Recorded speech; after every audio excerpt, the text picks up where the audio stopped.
prosperity, and he outlined it in pretty crystal clear terms. I want you to listen. As we consider everything that's going on with the Federal Reserve, Jerome Powell, what we had the other night on the debate stage, I am very happy to be joined by Akash Chougule. He's Vice President for Americans for Prosperity. Good to see you, Akash. Thanks for having me back on, Trish. How are you? I'm good. But you know what? The grocery bill's getting higher, as you well know, and America well knows. In fact, I think it's in part why people are so fed up with everything that's going on. But, these things don't happen in a vacuum. I get a kick out of it because they want to point the finger at Donald Trump. I'm sorry, but it hit 9.1% inflation, right, under Joe Biden. What is it specifically, in your estimation, that really sort of let the train leave the station? I mean, how did this really ignite? I know there's a lot of blame to go around, and the Fed is getting a lot of it, in my opinion, but Joe did some really bad stuff too. Yeah, that's right. And you're right. The Fed is to blame. Frankly, even President Trump spent too much when he was president. But the thing that juiced this inflation crisis, created this inflation crisis, was the overspending of the first 2 years of the Biden administration when Nancy Pelosi controlled the House, Chuck Schumer controlled the Senate. Folks may not even remember that far back, March of 2021, when they passed the American Rescue Plan, and I'm using air quotes, Trish. You'll remember Kamala Harris, Nancy Pelosi barnstorming the country saying help is on the way. That $2 trillion bill, the president's own Democratic economists recommended against it, and then they turned around and did it again and again and again. They had the Inflation Reduction Act later that year. They've had the CHIPS Act. They have had the student loan bailouts, which are the biggest driver of the increase in the deficit. The CBO just told us that. And so it's been giveaway after giveaway after giveaway of this administration, ostensibly intended to help people, that's instead created this inflation crisis. Yeah, I was watching it in real time. I can remember, Akash, and it really was driving me crazy. And, not that they take my advice, but my advice at the time was don't do this, because guess what? In 4 years or 3, you're not going to get elected. You will have no chance because inflation will be so sky high and everyone will blame you for it. It is the economy, stupid. So just from a self-preservation standpoint, I was like, why are they doing this? Why are they doing this? It's all wrong. But they did it anyway. I guess there's this temptation, right, as midterms come up, et cetera, to just give all the giveaways out in hopes that will appease voters. But ultimately, it always comes back to bite you in the you-know-what. And we've seen it historically, have we not? I mean, you think of, the pre-World War II days in Germany where they were carrying around bucket loads of Deutschmarks because they were printing so much money. You see it today in Venezuela where the Bolivar is worthless, absolutely worthless. In fact, not to be crude, but toilet paper is actually worth more in Venezuela. You think about what's going on now. I mean, we're lucky. We're still the world's reserve currency, so our dollar is worth something on the world stage. But everyone now is experiencing inflation because I think governments around the world have been reckless. Yeah, that's exactly right. And frankly, we hear a lot about these like populist moments that we're in here in the U.S., in Europe, in South America. These things are not unrelated, right? And it's the simple fact that prices have gotten out of control. People cannot afford their basic standard of living. Of course, they're going to be upset at the government and throw out the people that were responsible for this. Now, you may not like the people that come in and replace them. You may like them or not. But it's a natural reaction. And that's exactly what we're seeing now. President Biden has been incredibly unpopular since this inflation crisis started, because of this inflation crisis. And I think you hit the nail on the head, Trish. That's a point that I think Americans need to understand from both parties, frankly, which is that it's very, very easy to try to appease different groups of voters by giving them different things, right? Whether it's student loan bailouts or it's giveaways to the environmental industry or it's giveaways to the steel industry or this industry, that industry, this group of people, that group of people. Ultimately, that is not going to work politically, because it creates an inflation crisis that always harms more people than are helped by the giveaway. Joe Biden is experiencing that firsthand, and frankly, there's much more of that to come if we don't get our fiscal house in order very quickly with the opportunity we have before us next year.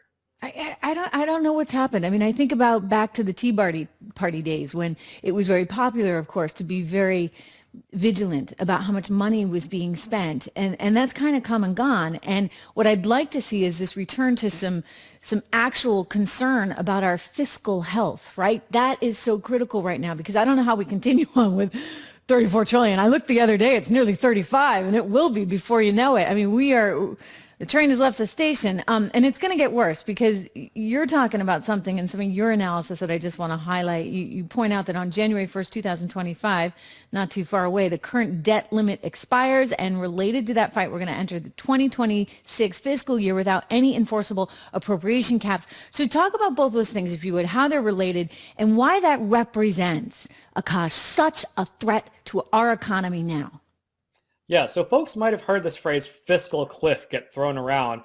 And what's happening is we basically are facing a fiscal Armageddon scenario where a number of very significant spending and fiscal issues are all coming to a head all at once, kind of coincidentally. So as you mentioned, we've got the debt limit expiring on January 1st.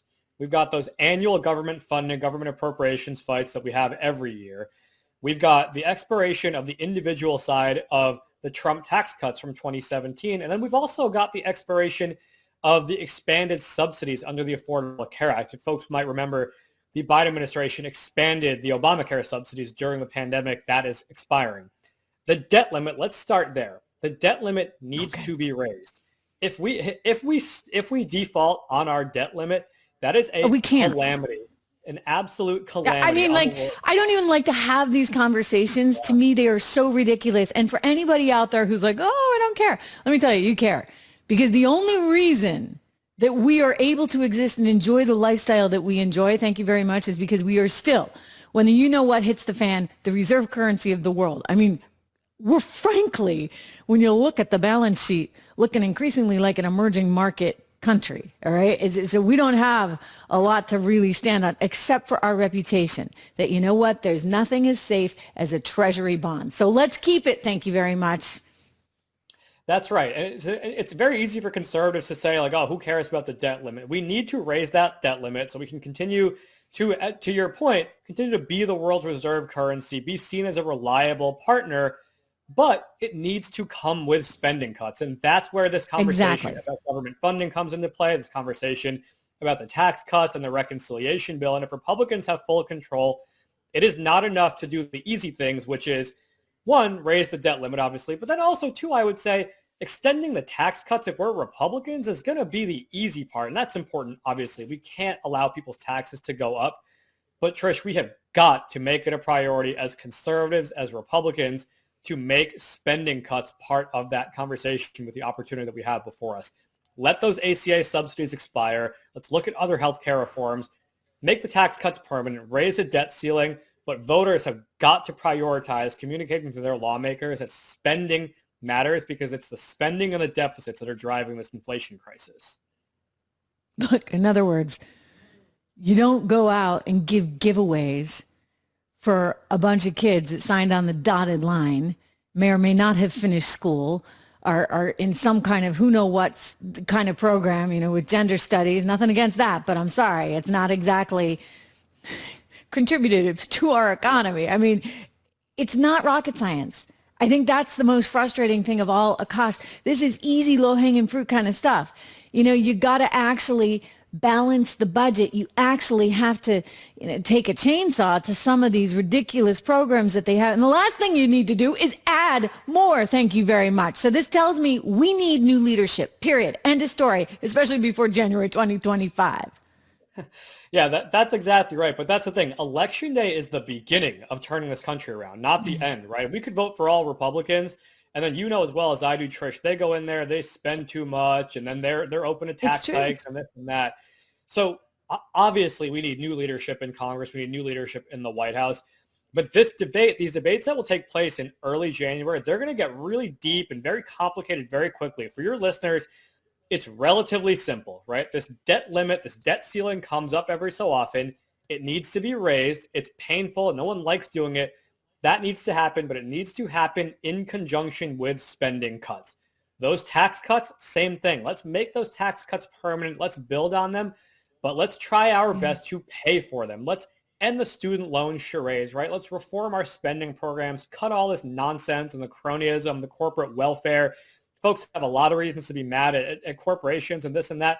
Here's how we get back at them. Let's end the subsidies, end the corporate welfare, pay for these tax cuts, bring down spending, address the deficit. Trish, if we fail to do that, all these other issues that conservatives are rightfully very upset about, right? The border and the culture and our foreign policy, all of these other issues will pale in comparison to the crisis that we face in this country if we do not get our spending in order. We have an enormous opportunity with the fiscal cliff next year to do that. I know that you talk about these issues a lot, so I appreciate that. But folks have got I care about it. And, look, I've studied the fall of Rome, and let me tell you, it all goes back to the economy. All of it. It goes back to the economy. And so I just encourage people to really dig in and to think about these things and to become passionate about it. They can do it certainly by listening to my show, but also going over to your website, americansforprosperity.org, because Akash has written a lot on this.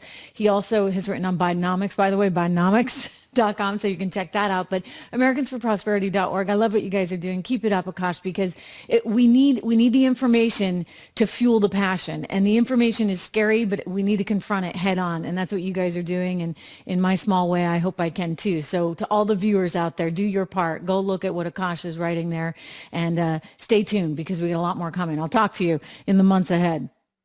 You got it. Thanks so much, Trish. Appreciate you. All right. Again, my thanks to Akash Chougule, the vice president at AFP. I encourage you to go check him out. AFP, AmericansForProsperity.org.